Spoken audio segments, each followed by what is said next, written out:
Dan bulan Muharram adalah salah satu dari 4 bulan yang dimuliakan oleh Allah Subhanahu wa Ta'ala. Karena 4 bulan tersebut adalah Dzulqa'dah, Dzulhijjah, Muharram, dan Rajab. Bahkan dalam sebuah hadis Rasulullah SAW menyandarkan bulan Muharram kepada nama Allah Subhanahu wa Ta'ala. Kata Nabi alaihi salatu wassalam, afdhalus siyami ba'da ramadhana syahrullahil muharram. Sebaik-baik puasa setelah puasa Ramadan adalah puasa di bulan Allah Muharram. Puasa di bulannya Allah. Di sini disambungkan seperti Baitullah, rumah Allah, bulan Allah, sebagai bentuk pengagungan, kemuliaan. Oleh karenanya, kalau ada mitos, misalkan terutama di Jawa, mereka ada salah satu mitos bahwa bulan Muharram atau bulan Syura itu bulan sial, bulan angker, bulan naas, sehingga nggak berani bikin hajatan, nikahan, atau nggak berani ya bikin buka bisnis di bulan Muharram karena dianggap bulan sial. Maka keyakinan ini adalah keyakinan yang batil, bertentangan dengan Islam. Karena semua bulan itu mulia, apalagi bulan Muharram disandarkan dengan nama Allah Subhanahu wa Ta'ala dan termasuk 4 bulan yang dimuliakan oleh. Yang kedua, ini termasuk bentuk celaan kepada Allah Subhanahu wa Ta'ala. Ya, karena yang menciptakan bulan Muharram adalah Allah Subhanahu wa Ta'ala. Siapa yang mencela bulan Muharram sama saja mencela Allah Subhanahu wa Ta'ala. Nabi bersabda, la tasubbud dahra fa inna Allaha huwad dahr. Jangan kalian mencela waktu, karena Allah yang mengatur waktu. Demikian juga ini termasuk tiarah. Apa tiarah itu? Tiarah adalah merasa sial karena mendengar sesuatu atau karena melihat sesuatu. Seperti misalkan sebagian masyarakat punya keyakinan kalau ada gagak lewat, burung gagak lewat, tandanya ada yang mati nih. Siapa ini mau mati nih? Ya. Kalau mau bepergian, lihat ular, tandanya ya ada bahaya. Ya, dan lain sebagainya. Ini termasuk tiarah. Dan tiarah sudah dihapus di dalam Islam, dibatalkan. Kata Nabi, at-tiaratu syirk. Tiarah itu termasuk bentuk kesyirikan yang menodai kesucian tauhid. Karena orang yang tiarah berarti dia suudzon kepada Allah, berbuat jelek, prasangka jelek kepada Allah SWT, dan juga ya menunjukkan bahwa dia tidak bergantung kepada Allah SWT, lemah tawakalnya kepada Allah Subhanahu wa Ta'ala. Maka hendaknya bagi kita untuk memuliakan bulan Muharram ini. Dahulu para ulama sangat memuliakan bulan Muharram. Disebutkan oleh Abu Usman An-Nahdi, kanu yu'azzimuna salasa asyara, adalah para ulama-ulama dahulu, mereka mengagungkan 3 dari 10 hari. 10 awal bulan Dzulhijjah, 10 awal bulan Muharram, dan ya 10 akhir bulan Ramadan.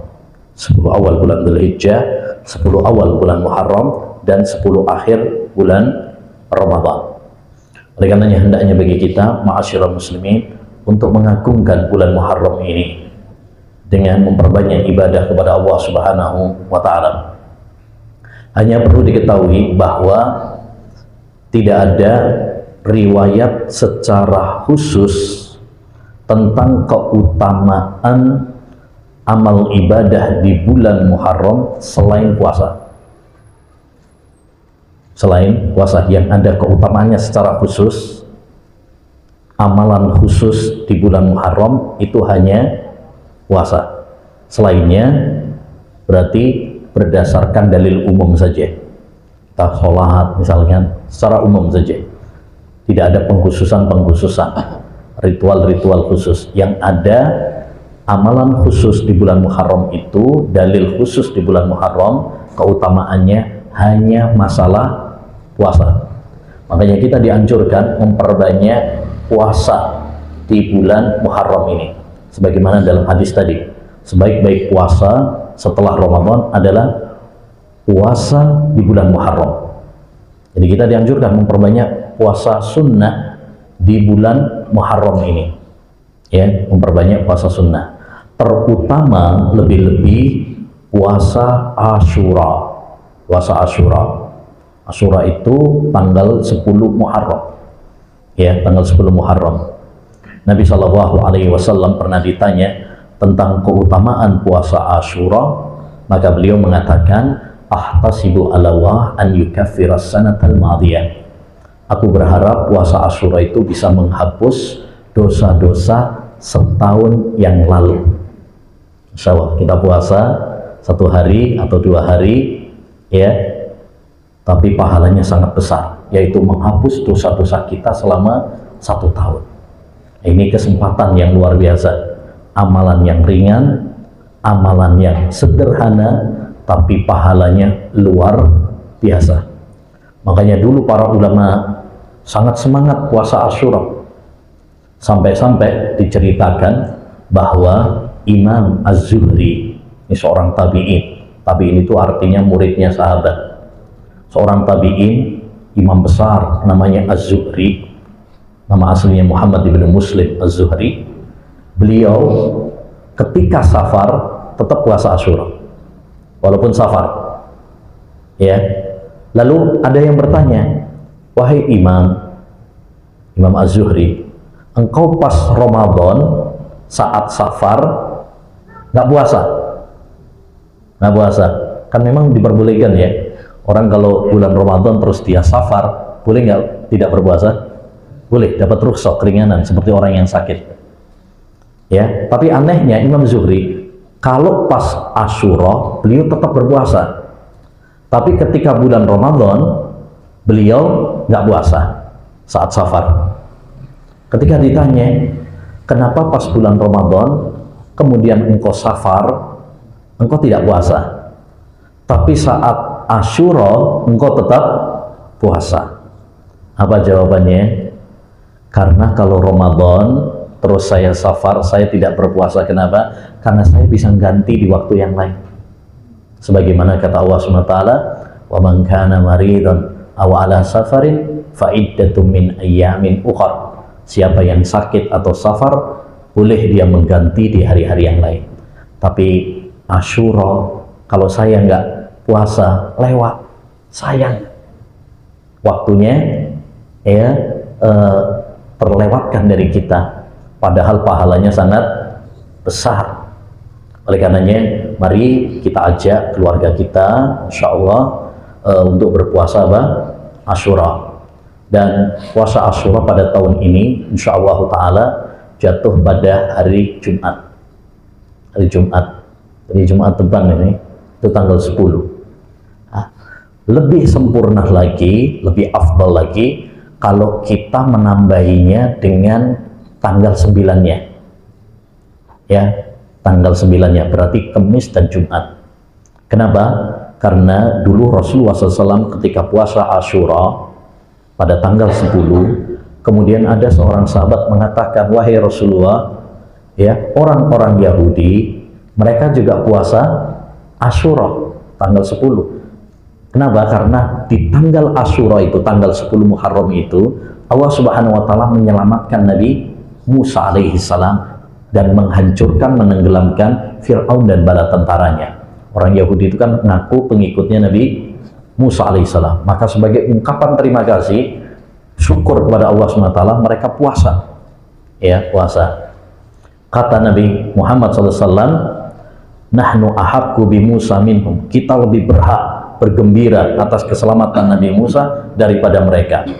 Kemudian kata beliau, lain, ya, seandainya Allah Subhanahu wa Ta'ala, ya, memberikan umur panjang kepada saya sampai tahun depan, la asumanna tasi, saya akan menambahinya dengan puasa ke-9. Kenapa? Untuk menyelisihi orang-orang Yahudi. Kalau orang Yahudi dia puasanya tanggal 10 saja, Nabi pingin selain tanggal 10 beliau juga tanggal 9. Karena di antara, ya, ajaran Islam, adalah apa? Menyelisihi orang-orang kafir. Nabi SAW itu menyarankan kita, menyuruh kita untuk menyelisihi orang-orang kafir. Dalam banyak ayat, dalam banyak hadis, ya, Rasulullah SAW memerintahkan kepada kita untuk menyelisih orang-orang kafir. Bahkan beliau mengatakan, man tashabbaha biqaumin fahuwa minhum. Siapa yang menyerupai suatu kaum, maka dia termasuk golongan mereka. Maka Nabi ingin tampil beda. Kalau orang Yahudi puasanya tanggal 10 saja, ya, kita di samping tanggal 10 puasa juga tanggal 9. Makanya para ulama rahimahullah ta'ala menyebutkan dalam kitab-kitab fikih bahwa puasa Asyura itu memiliki 3 tingkatan. Yang pertama, puasa Asyura itu 3 hari, tanggal 9, tanggal 10, tanggal 11. Sekalian niatnya puasa 3 hari dalam sebulan. Dan ini yang paling bagus, paling sempurna. Yang kedua, tingkatan yang kedua, puasa Asyura itu 2 hari, terutama tanggal 9 dan tanggal 10. Tanggal 9 dan tanggal 10.